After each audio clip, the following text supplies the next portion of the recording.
Ricky Sobrano here with Jesse Balcer after the Griffins fall 72-70 in their final game of the season to USciences.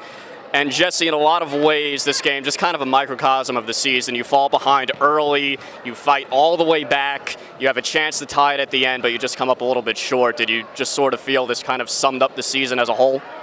It really did, but you know, it gives us a chance to walk out of this season with our heads up, because a lot of teams would have given up there, and it's a testament to the character of our team. Seniors, Chris and Meach are unbelievable seniors, and we never quit. We didn't score enough to win, but we never quit. We could have went away. We gave up 45 points in the first half. We talked about giving up like a 25, 30-point half and give ourselves a chance to win, and we did it. And you know, like in life, you're not always going to get what you want, but it's important to try as hard as you can to get what you want, and we did. So I feel good about it. I feel good about the way these guys finished it up. Chris Evans, and in particular Demetrius Isaac, 1,000-point scorer, just the 8th man to hit that in program history. What did they mean, each of them, to this program? We'd be sitting here for a long time if I have to talk about the two of them. They're both just unbelievable kids. I mean, Chris Evans came here out of Norristown High School his first year. He struggled a little bit. He was thinking about leaving. We talked him into staying. He struggled through his sophomore year. He came alive his junior year.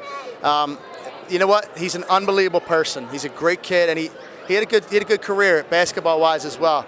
And Demetrius Isaac, I mean, you see all the people that came out to see him tonight. That just tells you what kind of person he is. I mean, he's a rock-solid grown man, and he's been that way for 4 years. He's in the gym all the time working out.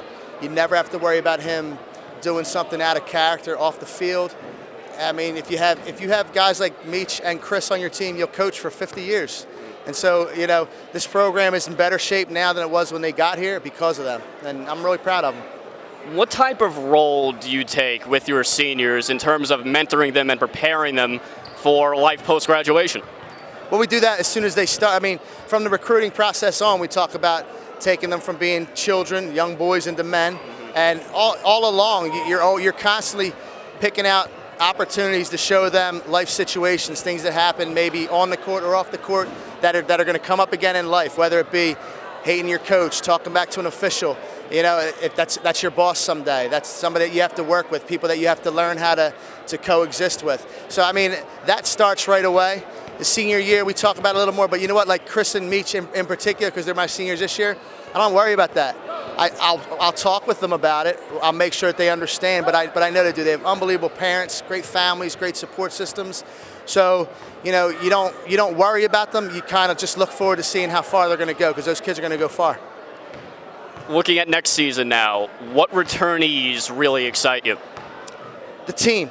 I'll be honest with you, I'm not going to pick any names out because I really think that this team, they played for each other every game, and I think we got some pretty good players, all from top to bottom. And losing Meach and Chris is going to be a big loss because of what they brought to the table. But at the same time, we have a lot left, and we have some other guys coming in. And so yeah, I don't really want to name anybody in particular, but if you watch the games, you can see who's looking pretty good for next year. Well, one guy that we know that will be back is Ed McWade, who unfortunately missed this entire season. How important is it? A guy that you thought coming into the season would be one of your bigger players. How important is it to get him back? Oh, it's huge. I mean, Eddie, the three of them, if the three of them were here, you know, I'd love to see what would have happened. But you know what? Eddie's another high character, tough kid. And he had something to do with the way this team stuck together as well. He never missed a practice. He was at everything, even when he wasn't able to do anything. And the guys rally around him, and he wants to be here, and he brings it every day. So he was a big part of it. So we're really looking forward to having him on the floor next year. He's going to be a big difference maker. So the Griffins fall today, 73-70 to USciences in their season finale.